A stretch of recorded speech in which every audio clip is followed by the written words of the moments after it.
Okay, Dave, thanks a lot. The nation is on the road to reopening. Tonight, the Trump administration and Senate Republicans are pushing their own economic stimulus ideas despite House passage of a $3 trillion measure 2 weeks ago. CBS 4's Natalie Brand has more details from the White House.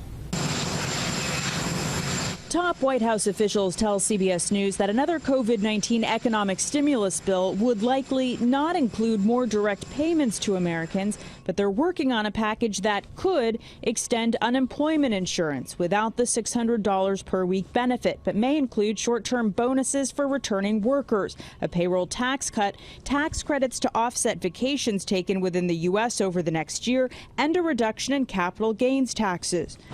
New York Governor Andrew Cuomo repeated his calls for more federal funding to state and local governments during his news conference after meeting with the president. The states that bore the brunt of the COVID virus, they're 1/3 of the national GDP.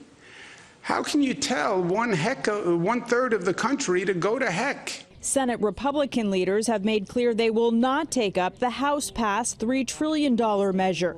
During an event in Kentucky, Senate Majority Leader Mitch McConnell said the federal government must slow down and be mindful of the national debt. If there is another bill, it's not going to be $3 trillion. It is going to have liability protection in it. And I think it needs to be oriented around jobs and kids. As the country continues to move towards reopening, the Senate's GOP leader also advocated for Americans to wear face masks, something the president has called politically correct. There's no stigma attached to wearing a mask.